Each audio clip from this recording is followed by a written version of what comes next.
జైలుకు వెళ్ళొచ్చిన అల్లు అర్జున్ టాలీవుడ్ మొత్తం పరామర్శించిందని, కానీ శ్రీతేజ్ ను ఒక్కరైనా పరామర్శించారా అని ప్రశ్నించారు సీఎం రేవంత్. శ్రీతేజ్ దగ్గరకు వెళ్లేందుకు తనకు పరిస్థితులు అనుకూలించలేదంటున్నారు అల్లు అర్జున్.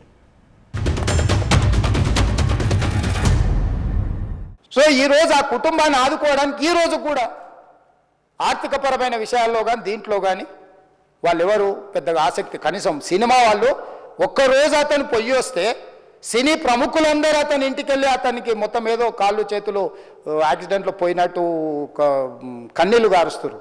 ఈ సినీ ప్రముఖులు ఒక్కరైనా హాస్పిటల్కి పోయినరా అధ్యక్ష? నేను సూటిగా తమ ద్వారా సినీ ప్రముఖులను నేను అడుగుతున్నా అధ్యక్ష. తల్లి చనిపోయి 9 సంవత్సరాల పిల్లగాడు బ్రెయిన్ డెడ్ అయ్యి ఆక్సిజన్ అందక 20 రోజుల నుంచి హాస్పిటల్లో కోమాలో ఉంటే ఈ సినీ ప్రముఖులు ఒక్క రోజు కోసం పోలీస్ స్టేషన్ పోయిన ఇంటికాడ క్యూ కట్టి ప్రభుత్వాన్ని తిడుతున్నారు, నన్ను తిడుతున్నారు. శంకర్ గారు ఫుడ్ కార్ట్ బిజినెస్ చేస్తూ నెలకి 1,00,000 వరకు సంపాదిస్తున్నారు. మీరు వీరి నుండి ఈ బిజినెస్ గురించి నేర్చుకోవాలా? అయితే ఫ్రీడమ్ యాప్ని డౌన్లోడ్ చేసుకోండి. అతన్ని పరామర్శిస్తారు. ఏమైంది అధ్యక్ష? అతను కాలు పోయిందా, కన్ను పోయిందా, చేయి పోయిందా, ఏమైనా కిడ్నీలు దెబ్బతిన్నా, ఏమైంది? అతన్ని ఇంతమంది సినీ ప్రముఖులు పరామర్శించారు, కలిసిండ్రు, అభినందించారు.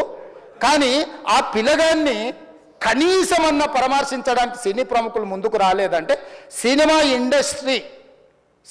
ఇండస్ట్రీలో ఉన్న ప్రముఖులు ఏం ఆలోచన చేస్తుండ్రో, ఏం కోరుకుంటుండ్రో నాకైతే తెలియదు.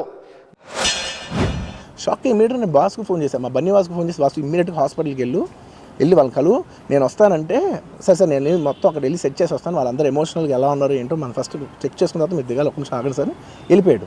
వెళ్ళిపోయిన తర్వాత వాసు నేను వస్తానంటే సార్ మీరు రావద్దు ప్లీజ్, దయచేసి మీరు హాస్పిటల్ రావద్దు, ఇక్కడికి గందరగోళం అయిపోద్ది, నేను నైట్ మీరు థియేటర్కి వెళ్ళారు, ఇష్యూ అయింది, చాలా ప్రాబ్లం అయింది, ఇప్పుడు మీరు హాస్పిటల్కి వచ్చి మళ్ళీ ప్రాబ్లం అయితే మాత్రం సార్ చాలా ప్రాబ్లం అవుతుంది సార్, నేనే వాళ్ళని కొంచెం వాళ్ళ రిచువల్స్ అవన్నీ అయిపోయిన తర్వాత మీ దగ్గర తీసుకొస్తానని చెప్పాడు.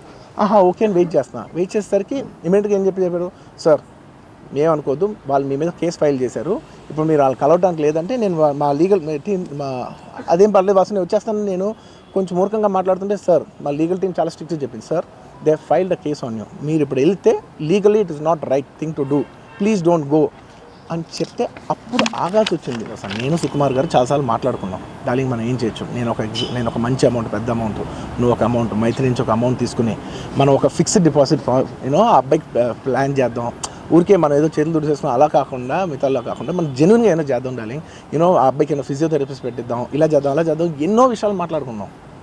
అంత మాట్లాడుకున్న తర్వాత నేను కేరింగ్గా లేను సార్, ఎలా ఉంటాను sir, I have the same age kid, నా కిడ్కి ఎలా అయిందంటే నేను అలాగే ఫీల్ అవుతాను కదా, ఐ నాట్ అ ఫాదర్, నాకు ఉండదా?